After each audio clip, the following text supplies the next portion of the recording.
Eh bien, bonjour à tous, ici Neron et bienvenue aujourd'hui pour le débriefing de la saison 2 de Arrow.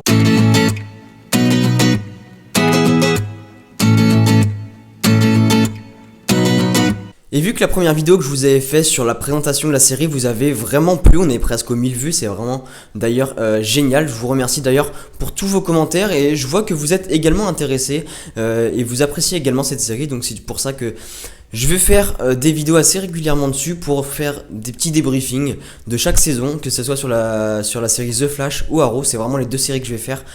Pourquoi? Tout simplement parce que c'est les deux séries que j'apprécie vraiment. Faut savoir que je suis assez difficile en termes de séries et c'est vraiment les deux séries qui me correspondent et voilà, c'est pour ça que j'ai décidé d'en faire des vidéos dessus. Donc dans cette vidéo, je vais commencer par vous présenter un petit peu le contexte de l'histoire, etc. Un petit peu comme un conseil de film et ensuite vous dire ce que j'ai aimé et ce qui pourrait être un petit peu amélioré, on va dire, même si voilà, je suis pas réalisateur, mais voilà, ce qui est un petit peu, qui peut être un petit peu dérangeant pour la série. Allez, c'est parti.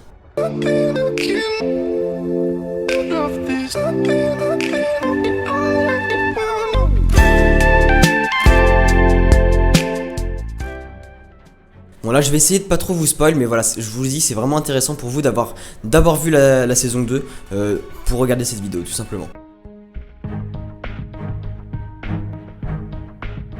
Donc comme vous le savez, à la fin de la saison 1, la ville de Starling City est détruite par un tremblement de terre provoqué par Malcolm Merlyn.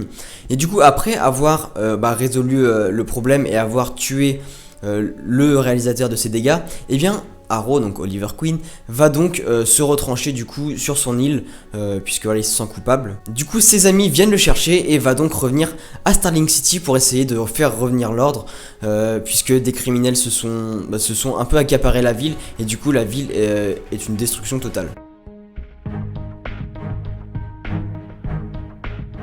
Bon, premier point, c'est déjà que Arrow va revenir complètement différent dans cette nouvelle saison. En effet, dans la première saison, il a poursuivi des méchants afin de les tuer, les méchants qui étaient sur la liste de son père.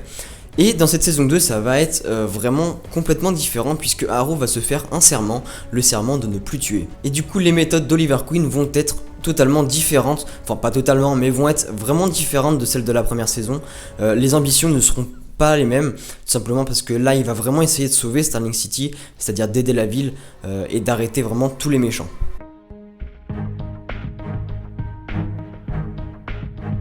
Et bien ce qui est cool dans cette nouvelle saison, c'est que Arrow ne va pas être tout seul. Et oui, nous allons avoir l'apparition de nouveaux héros qui vont apparaître au fur et à mesure. Bon, un petit peu plus vers la fin de la saison, mais voilà, deux nouveaux héros on va dire, en tout cas, enfin pas deux vraiment, qui vont se dévoiler tout de suite. On a en premier Sarah, l'ancienne copine d'Oliver, qui avait cru être morte, etc. Mais d'après les flashbacks qu'on a pu voir, et voilà, elle a réussi à survivre, on voit comment elle a survécu, c'est d'ailleurs ce qui est assez intéressant dans la saison justement, c'est qu'on apprend vraiment comment elle a pu se ressortir de ce pétrin, on va dire, et de cette mort en tout cas. Du coup Sarah, malgré quelques petits soucis on va dire, va aider Oliver Queen dans sa quête de la protection de la ville. Et tout à la fin de la saison on va dire, une fois qu'on aura eu l'apparition de ce mystérieux Mirakuru, eh bien nous allons avoir Roy Harper qui va du coup recevoir des pouvoirs, enfin pas des pouvoirs à proprement parler, mais voilà, elle va recevoir un don d'avoir une force exceptionnelle contrôlée par le Mirakuru. Et du coup va pouvoir réaliser son souhait qui était d'aider Arrow. Du coup voilà, il va apprendre la véritable identité d'Arrow et va donc essayer de combattre avec lui. On va ensuite avoir le droit au rapprochement avec le passé d'Oliver, un petit peu comme dans la saison 1, mais cette fois-ci un peu différemment, puisque le passé d'Oliver va venir le hanter, on va dire, si on peut dire ça comme ça, puisque l'apparition de Slade Wilson, un ami à lui qu'il croyait mort en tout cas, eh bien, a refait surface et va donc vouloir le tuer. Bon, ensuite, un des plus gros points forts de la série, c'est vraiment ses rebondissements. Comme dans cette saison 2 où on va avoir toute la vérité sur le Mirakuru, donc qui avait été présenté lors du flashback et qui va du coup ressurgir lors de l'apparition de Slade et même avant en tout cas, lorsque voilà, le maire et tout va être impliqué et qu'une armée va être créée, etc.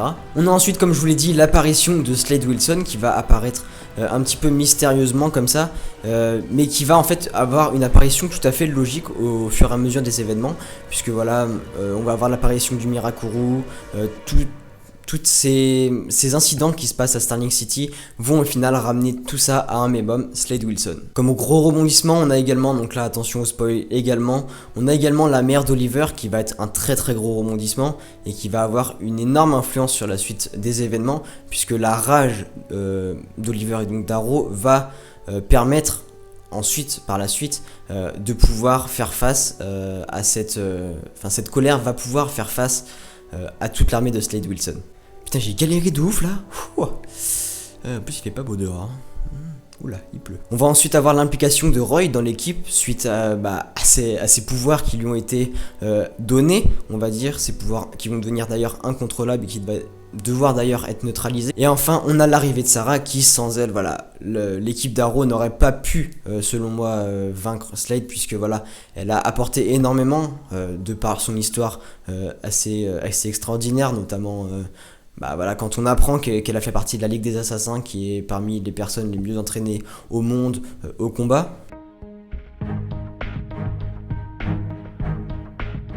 Bon, ensuite, je ne pouvais pas vous parler de la saison 2 d'Arrow sans vous parler de l'affrontement final. L'affrontement final qui va opposer d'ailleurs l'armée de Slade face à l'équipe d'Arrow.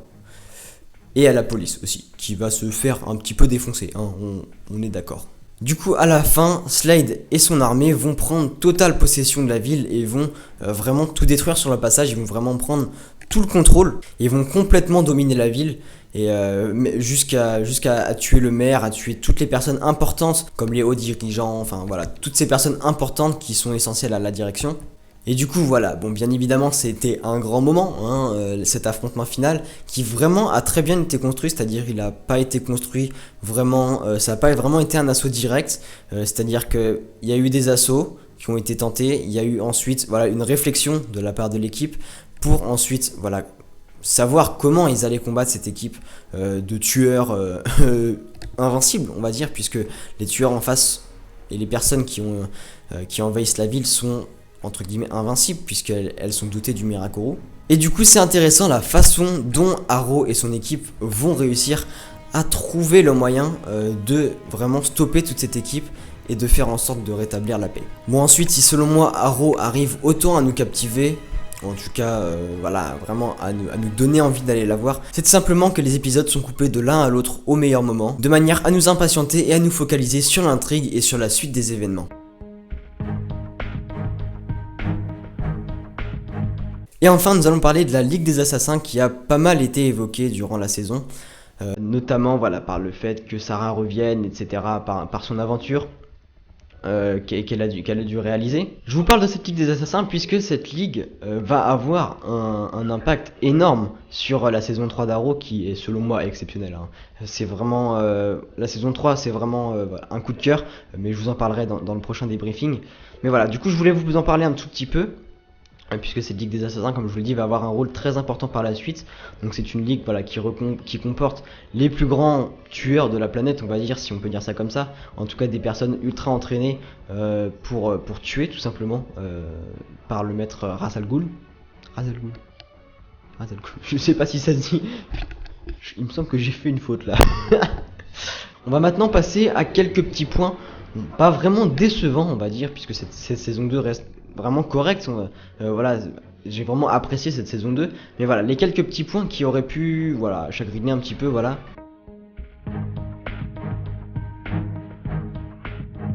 C'est que quelquefois les épisodes sont un petit peu répétitifs, c'est-à-dire qu'il y a un petit méchant qui apparaît, hop, il se fait casser la gueule, hop, et puis après on change, un autre méchant apparaît, voilà. C'est un petit peu comme ça, de temps en temps.